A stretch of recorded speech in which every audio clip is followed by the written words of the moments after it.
अर्जुन की प्रतिज्ञा, जयद्रथ का वध।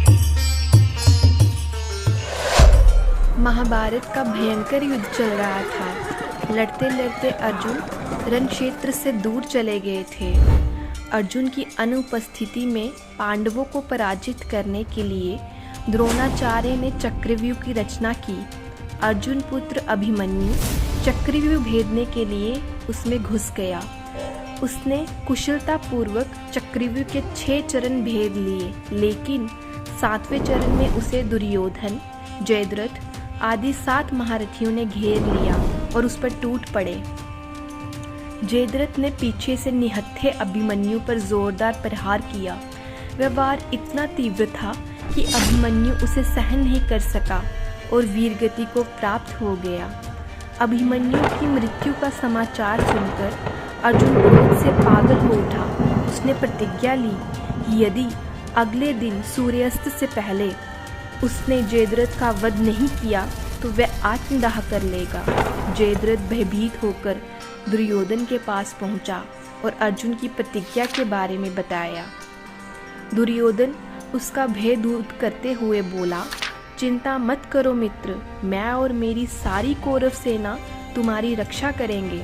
अर्जुन कल तक तुम तक नहीं पहुंच पाएगा, उसे आत्मदाह करना ही पड़ेगा। अगले दिन युद्ध शुरू हुआ। अर्जुन की आंखें जयद्रथ को ढूंढ रही थी, किंतु वह कहीं नहीं मिला। दिन बीतने लगा। धीरे धीरे अर्जुन की निराशा बढ़ती गई। ये देख श्री कृष्ण बोले, पार्थ, समय बीत रहा है और कौरव सेना ने जयद्रथ को रक्षा कवच में घेर रखा है। अतः तुम शीघ्रता से कौरव सेना का संहार करते हुए अपने लक्ष्य की ओर बढ़ो। ये सुनकर अर्जुन का उत्साह बढ़ा और वह जोश से लड़ने लगे, लेकिन जयद्रथ तक पहुंचना बहुत ही मुश्किल था। संध्या होने वाली थी। तब श्री कृष्ण जी ने अपनी माया फैला दी। इसके फलस्वरूप सूर्य बादलों में छिप गया और संध्या का भ्रम उत्पन्न हो गया। संध्या हो गई है और अब अर्जुन की प्रतिज्ञावश आत्मदाह करना ही होगा। ये सोचकर जयद्रथ और दुर्योधन खुशी से उछल पड़े। अर्जुन को आत्मदाह करते देखने के लिए जयद्रथ कौरव सेना के आगे आकर अट्टहास करने लगा। जयद्रथ को देखकर श्री कृष्ण बोले, पार्थ, तुम्हारा शत्रु तुम्हारे सामने खड़ा है। उठाओ अपना शस्त्र और वध कर दो इसका। वह देखो, अभी सूर्य अस्त नहीं हुआ है। ये कहकर उन्होंने अपनी माया समेट ली। देखते ही देखते सूर्य बादलों से निकल आया। सबकी दृष्टि आसमान की ओर उठ गई। सूर्य अभी भी चमक रहा था।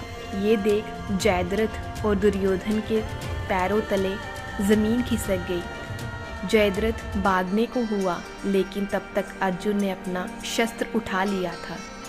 तभी श्री कृष्ण चेतावनी देते हुए बोले, हे अर्जुन, जयद्रथ के पिता ने इसे वरदान दिया था कि जो इसका मस्तक जमीन पर गिराएगा उसका भी मस्तक 100 टुकड़ों में बट जाएगा।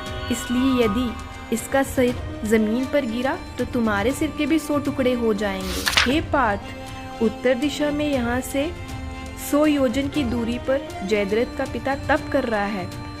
तुम यदि इसका मस्तक ऐसे काटो कि इसके मस्तक जो है पिता की गोद में जाकर गिरे तो तुम्हारा हल हो सकता है। अर्जुन ने श्री कृष्ण की चेतावनी ध्यान से सुनी और अपनी लक्ष्य की ओर ध्यान कर बाण छोड़ दिया। उस बाण ने जयद्रथ का सिर धड़ से अलग कर दिया और उसे लेकर सीधा जयद्रथ के पिता की गोद में जाकर गिराया। जयद्रथ का पिता चौंक कर उठा तो उसकी गोद में उसके बच्चे का सिर गिरा पड़ा था।